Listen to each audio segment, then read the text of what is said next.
5 முட்டை இருந்தா போதும் கறி குழம்பை விட சுவையான முட்டை குழம்ப சுலபமா செஞ்சிட முடியும்.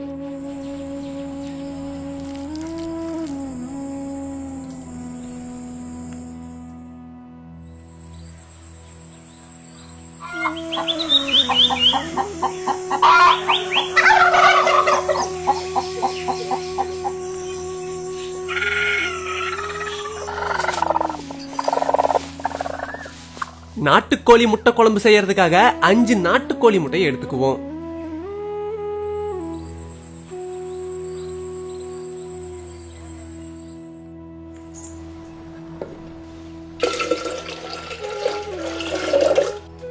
எடுத்துக்கிட்ட நாட்டுக்கோழி முட்டைய தண்ணி ஊத்தி நல்லா வேக வச்சிருவோம்.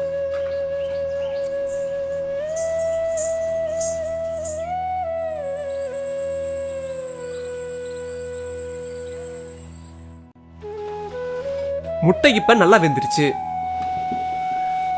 2 பட்டை, 3 லவங்கம், அரை தேக்கரண்டி சோம்பு, அரை தேக்கரண்டி சீரகம், அரை தேக்கரண்டி மிளகு, 5 வரமிளகாய், 2 தேக்கரண்டி வர கொத்தமல்லி இதெல்லாம் சேர்த்து எண்ணெயில நல்லா வறுத்துட்டு 200 கிராம் நறுக்குன பெரிய வெங்காயத்தை சேர்த்துருவோம்.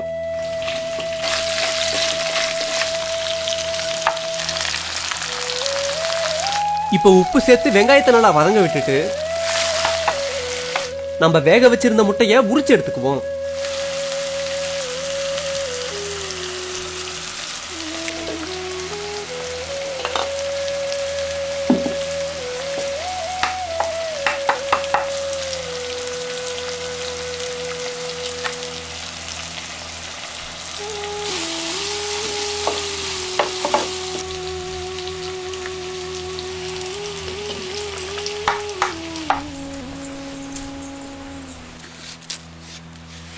சேர்த்துக்கிட்ட வெங்காயம் இந்த அளவுக்கு வறுபட்டதும் கூடவே 200 கிராம் தக்காளியை சேர்த்து வதங்க விட்டுருவோம்.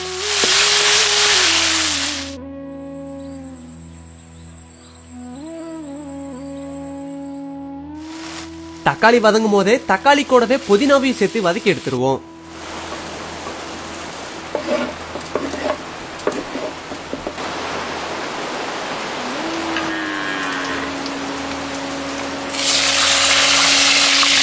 அடுத்து கொஞ்சம் எண்ணெயில வேக வச்சிருந்த முட்டையோட கொஞ்சம் மஞ்சத்தூள், உப்பு சேர்த்து பொரிச்சு எடுத்துருவோம்.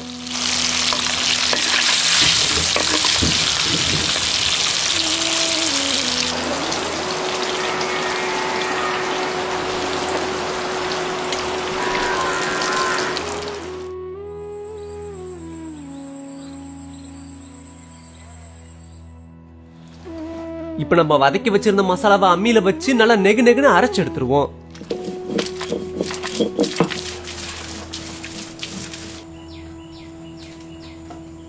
அடுத்து முட்டையை பொரிச்ச எண்ணெயிலே கொஞ்சம் கறிவேப்பிலை, நறுக்கு நார வெங்காயம், 2 பச்சை மிளகாய் கூட கொஞ்சம் உப்பு சேர்த்து வதக்கிட்டு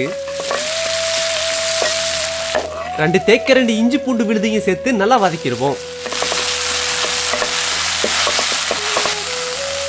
இப்ப அரைச்சு வச்சிருந்த மசாலாவோட கூட கொஞ்சம் தண்ணியை சேர்த்து நல்லா கிண்டி விட்டுட்டு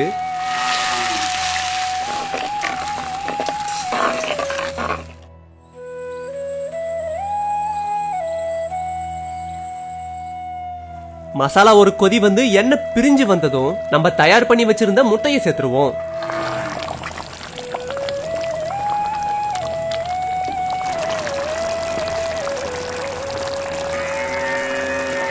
இப்ப மேல கொஞ்சம் கொத்தமல்லி இலையை தூவுனா சாப்பிட தயாராயிடும்.